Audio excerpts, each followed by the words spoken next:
Wait. I hear sleigh bells. It is that time of year. You realize that if someone who doesn't really, I'm going to turn these bells off because, woo, that could be a little much. Yeah. So anybody who's looking at us today is going to have no doubt in their minds what our show might be focused on today or what time of year it is. Right. Because I just don't bring reindeers with me to events very often. Especially very intelligent looking reindeers. Okay, so I am Dr. Charlie, the book mama. I'm Stephanie Palmer, the grammar queen. And we are glad to welcome you to our Christmas Writers Therapy. Yay. Yeah, it's right before Christmas. Yes. And next week, Christmas Eve is actually on our Writers Therapy Day. Yes, it is. Yeah. And the truth of the matter is we just don't love you enough to make a show that day. So... Well, I'm joking. We do, but you can watch us again yes. next Thursday. Show all the fam. Be very impressed with us, you know.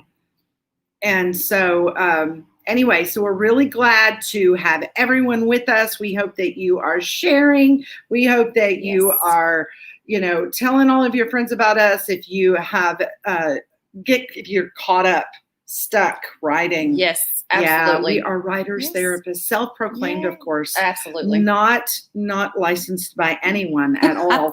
And so we just got to put that out there. Yes. So, so we're trying to look a little festive today. So my hat is so festive that my little dingle bopper or whatever, what is that? A tassel, a ball, I don't know. So anyway, it's so long that it's hanging down. And you have on your lovely, glitzy, glamoury antlers. Yeah. Even our producer is, you know, she's the elf, right? So she has an elf hat on. That means we make a great team. We do. We make a great team. Yeah. I get to boss everybody around because I have the Santa hat on. You have to do what I say because you're a reindeer. And the elf makes all the gifts. So it looks like you got it easy. Yeah. I picked the right hat, y'all. Okay, so anyway. Okay, so I have a special treat today that you can't see. I have to show you this. Look. Okay, so Stephanie's daughter made Christmas cookies. I love this. And I may actually eat them in front of you and make you kind of jealous today. They are super beautiful Christmas cookies. And what I love about the fact that Lakeland shared her Christmas cookies, your family's Christmas cookies with us today, is that they're a tradition. Yes, and you actually posted that yesterday, like fourth generation. Yeah. Can you explain that a little bit? Well, my grandmother started baking them when I was a little girl. Mm-hmm. So we grew up, and then it's just always been my favorite sugar cookie recipe. So I knew as a little girl when I got older, I definitely wanted to incorporate that with my children. Right. So we've been doing it since Lakeland was probably about 5 or 6. I needed them to be able to, you know, do a little bit if they were going to help instead of me trying to keep the sprinkles on the table and not all over the house. You can't keep sprinkles on the table. So that's against the law somewhere, surely. So we've been doing it quite a while, and then we had actually made the dough, and she's been, you know, doing it, and we've been practicing, like, you know, Darren always says we need practice rounds before we get to Christmas because he doesn't want us to get to Christmas and they not be good. Darren just wants to make cookies. Yes, that's exactly what Darren wants to you. But. So we've been doing it for quite a while. And yesterday while we were at work, they were home from school and she baked cookies by herself. I know, and y'all, I cannot tell you how happy I am to be her guinea pig today. Yes, the whole office is really happy that Lakeland decided to practice on us. So thank you, Lakeland. You know, so Christmas traditions, sometimes they're really centered around food. They are, a lot of them, So, you know, I grew up in Cajun country. Yes. Yeah. And so our Christmas dinner is a little different. Okay. So we have crab and shrimp au gratin. Oh, it is so good. Have you ever had au gratin? So it's basically like cheese gravy with lump meat crab and shrimp in it, and you pour it over toast. Oh, wow. That sounds really good. It is so good you don't make it the rest of the year. Oh, my goodness. Yeah. So it it's really yummy. And so that's our Christmas tradition because, that was just our traditional Christmas dinner. In fact, my mother even kind of created her own recipe, and she won a couple of cooking competitions with her recipe. And so not only did my mother make it, but I make it. And then now my kids are learning to make it. Oh, so that's awesome. I love that. And fudge. My grandmother had the best chocolate fudge recipe ever on the planet ever. And you know why it was so good? Wow. Because you had to beat it by hand for like 45 minutes. It's crazy, insane. Get a workout. That's like burning It calories. is. It definitely burns calories because you're going to inhale all those calories when you taste that fudge. And so that kind of got passed down through the traditions too. In fact, I talked to my sister last night. Shout out to April Mott if she's watching, because she made fudge last night. And I was a very happy sister. Yay. So, So traditions are really a big deal. They are. Especially this time of year. We get into a holiday season, and traditions are really, really prevalent this time of year, maybe even more so than other times. So do you know why traditions really matter? Well, for me, they matter just to create the memories and to continue to do things that you have done with family members of the past. But I mean, I'm sure. No, that's really not wrong. It's to reinforce values. I like that. Yeah, traditions help reinforce values, and they help strengthen bonds, especially amongst people, right? Okay, so we're totally distracted by our producer who's taking silly selfies. Okay, so, but traditions can reinforce values like freedom, faith, culture, education, work ethic, all kinds of different things. Yeah, and so that's one of the reasons that, traditions are such a big deal. So is there anything around Christmas that's like a big tradition for you that's not in the kitchen?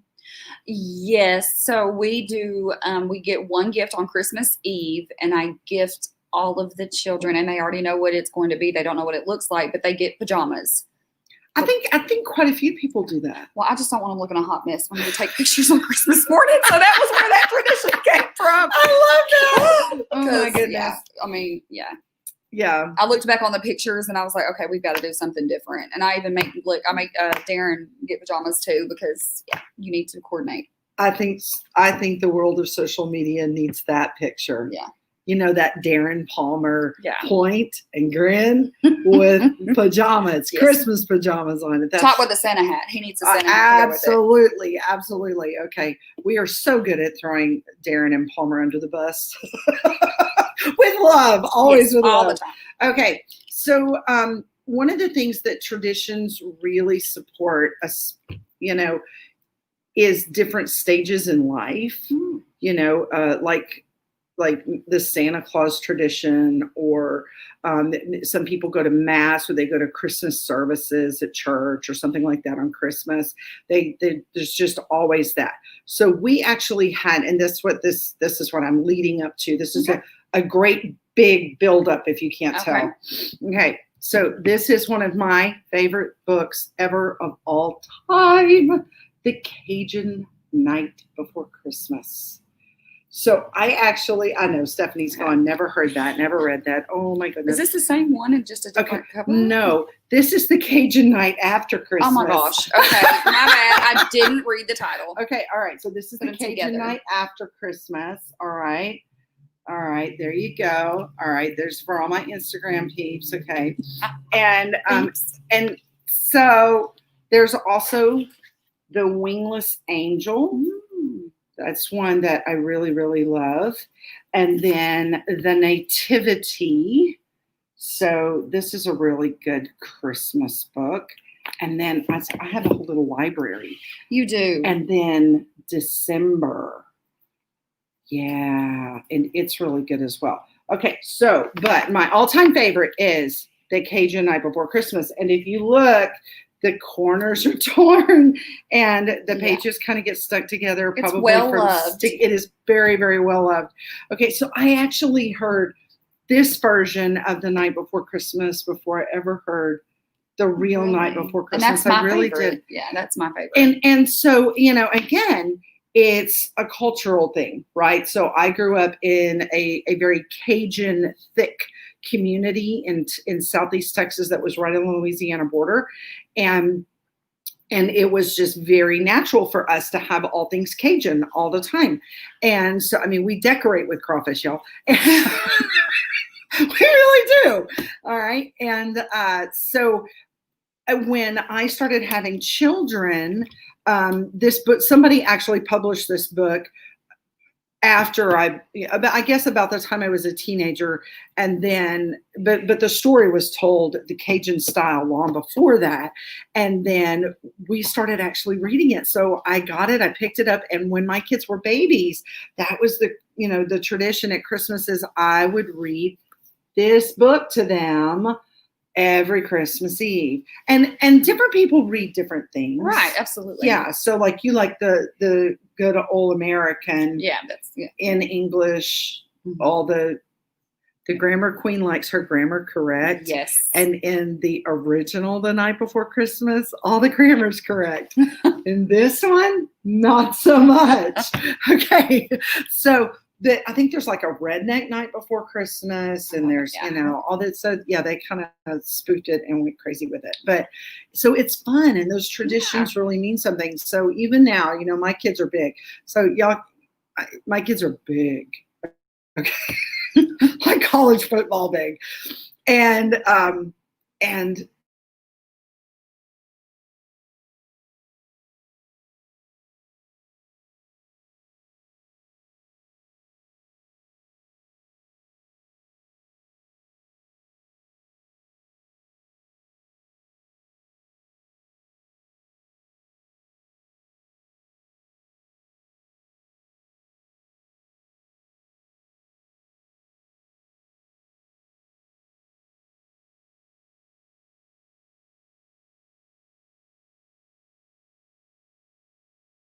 are books about having babies. Mhm. There are books about childhood milestones, losing your first tooth. Yeah. Okay. Everything. Yeah. There's books about the birds and the bees. Yes. Yeah, we're not going to dig into that on here. There's books about death, like if you've lost a loved one. There's books about different holiday traditions, like Right. not just Christmas. It might be about Kwanzaa. It might be about Hanukkah. It might be about Thanksgiving. It might be about Easter. It might help me out. You were doing so well. Yeah. Well, I covered all the major holidays that I know of, and so I just wanted someone smarter than me to get all the others. Our producer or other editor is not on live with you right now, so we'll just have to do that for another episode. But they really do matter. So books can be part of your traditions, Absolutely. and that's the whole point. It's not just about food, although people who eat together typically have a better relationship. Yes. Absolutely. And it's not just about religion. It's really about tradition, and it's about reinforcing those values that we talked about. So what values do you think that you reinforce to your children by reading certain things to them at Christmas? Aside from just giving them the overall message and making sure that they realize that Christmas is not about them, I think quality time is huge. That's one of the biggest proponents that I've seen that, we lose sight of with the technology age generation that we have. So being able to put the electronics down and really sit and just enjoy one another, just be in each other's company and be present. That's the true gift. That is really the true gift. Sometimes we get really messed up on what Christmas is all about. Yes. And although I love the parades and I like the shopping marginally, and I don't like crowds. I don't like shopping in crowds. Me either. Amazon is like my BFF right now. No. She's my BFF. She can't be your share. BFF. We can share. I don't know if she's big enough for that. I'm joking. Well, my shopping cart is going to have more than your shopping cart. Probably, That's all I'm saying. probably. So, it's traditions really help teach a message. Mhm. And it's one of the reasons I love the book. So my children didn't grow up in that Cajun community. And that was so important to me that every year I would read this story to them because it became part of their who they were, Yes. their foundation. And of course the Christmas story. I mean, we do that Right. as well. But I read that story because I wanted part of my childhood to carry on. And that was Yes. such a happy memory for me. And so even later now over the years, like as reading situations have come up in school and different things, Mhm. my kids have taken my book Oh, that's awesome. and they've read The Yes. Cajun Night Before Christmas to their classes or their friends or whatever. And so that just made my heart so happy. It was like the Right? best Christmas Yes. present I could get because I was able to, propel that tradition. So, you were talking about reading the Christmas story. Do you read it or just Darren read it? I typically read it. Yeah. Really? Yeah, he's there, but yeah. I mean, he has read in the past, but it's typically. Okay, we want y'all to comment. Like if there's a favorite Christmas tradition you Yes. have or a Christmas book, we would love to hear what those are Yes. because we want to share with you. We want to hear what you have to say. Yes. And- Well, I was going to ask too. Do you have your recipe for the? Oh yeah, crab and shrimp au Yeah. gratin. Yeah. Oh yeah, girl. Yes. So and I want to put that disclaimer out. So if you would like her recipe or even mine, we could possibly get that we'd lined love out for to you share if that you with want you that. guys. And then also a Absolutely. list of some of our Christmas favorites. So just reach out to us. And we would definitely love to share that with you. Right. Yeah. And you can Google the Holy Bible. It's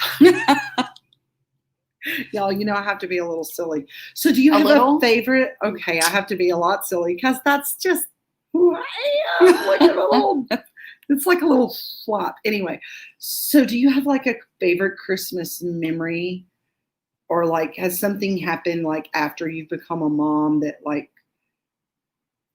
or I don't know. My favorite Christmas memory, and I will never forget it. I don't even know how old I was, but I can tell you on everything that I really believed that I seen Santa going across the moon. I'm not even lying. I mean, it is so vivid. And then I just woke up so excited. I was at my grandmother's house. She had read she read to us as well. So a lot of the traditions that I It didn't have, look anything like a 757. No. But I'm telling y'all, like I really, in my mind, I believe I had to get have been it. like 7 or 8. And we were at her house and I looked out the window for whatever reason. And then I just really, in my mind, believed that I had saw that. I don't even think I told anybody. So now I'm just announcing it. So Right. yeah, I might need therapy after. So I think I seen Santa Claus going across the moon. No. One of my favorite Christmas memories is actually with our kids. And it was actually one of the hardest Christmases I've ever had. Mm. It was really, really hard. So we didn't have a ton of money to spend on Christmas presents. I'm sure many people have been there. And it was just a situation where our kids were kind of going through a very selfish stage. Mm. And every time I approached them about what would you like for Christmas, I got really snarky, selfish answers. And it was really bad. It was genuinely bad. And I didn't know what to do. I really didn't know what to do because it was very clear in my mind that what I spent my hard-earned money on, it wasn't going to be worth it. Mm. That no matter what I got them, it wasn't going to be good enough. It was going to be a disappointment. It wasn't going to be used. It wasn't going to be appreciated. And in fact, one of the children decided to make the comment, well, if you can't get me so-and-so, you might as well not get me anything. Uh-oh. That's a true story. And We will not name names. no, I'm not going to say which kid that was. Tell me after the show. Yeah. And so I thought, well, maybe I just shouldn't get you anything. But it was just, I just have to stress, it was very apparent that they weren't going to appreciate anything we got them. And so we actually had a Suburban that we had used for many years, and we had been trying to sell it and didn't have a lot of takers on it. Mm-hmm. Okay. And so we learned about an evangelist who needed a vehicle. He had a rather large family and several kids, that they only had one vehicle, and he was really starting to travel around more and everything. And Rodney and I God just laid it on our hearts to give him the title to the Suburban for Christmas. So, and that was the same Christmas time that we didn't have any money really to buy what the children would consider appropriate gifts. Okay. And so we just decided that their Christmas present that year was to learn to give instead of receive. It is the hardest thing. It was the hardest thing I've ever done as a parent to not buy Christmas presents for my children. Oh my gosh. It was like ripping my heart out with a spoon. And so we didn't, though. We bought no Christmas presents. Wow. We got the kids up really, really early on Christmas morning. We told them what we were doing. We took them to the car wash. And I will say, kudos to my kids. They scrubbed and cleaned and detailed that Suburban like it was the top of the Chrysler building. And they got in the Suburban, and we went and we knocked on their door in Longview, Texas, and we gave it to that family. That is awesome. And the kids were so proud. They were so proud. They were giving tours. I mean, you would have thought it was some big expensive tour boat or something, like a library that had to be toured. So this is where this happened. And don't worry about this. We've cleaned it off. And they showed everything. They showed how the seats went up and down. How old were they when they? This was about 7 years ago. So they were preteen, teenager. That's where my kids are right now. Preteen, teen. Yeah, they were all about the age of what your kids are now. And so we did that, and they loved it. And they came home, and they looked under the tree. They're like, this really was our Christmas present, wasn't it? Like, you didn't get us anything. And we said, no, we really didn't, because you seem to misunderstand the reason for Christmas. And it broke my heart. It was so hard, y'all.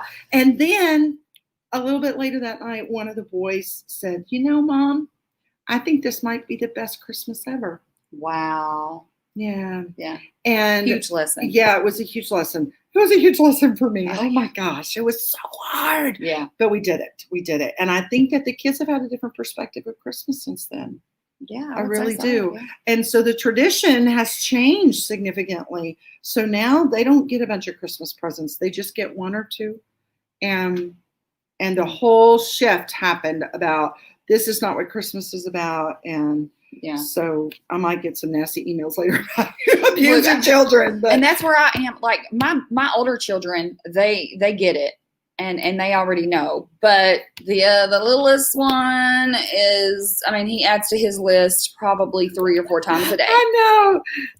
It's like Santa has an unlimited budget. Like, right. I remember that. So anyway, I don't know why I shared that story, but it is probably one of my favorite Christmas memories. Oh, it stretched me.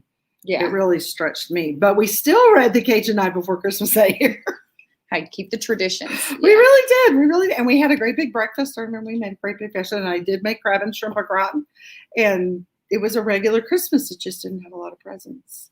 So, but it had y'all's presents. So that was the big thing. So that's awesome. Well, that my story about the seeing Santa Claus on the moon didn't. No. That doesn't. No, but everybody has their own things. Yes. Everybody. Of course, that was much later in life. You know, I remember. Let's see. When I was a kid, I remember getting a trampoline, and it was too cold to jump on the trampoline. Yeah, and it had rained, and so it was like cold wet, and we kept wanting to get on it. And we went out in our pajamas Christmas morning, and we got soaking.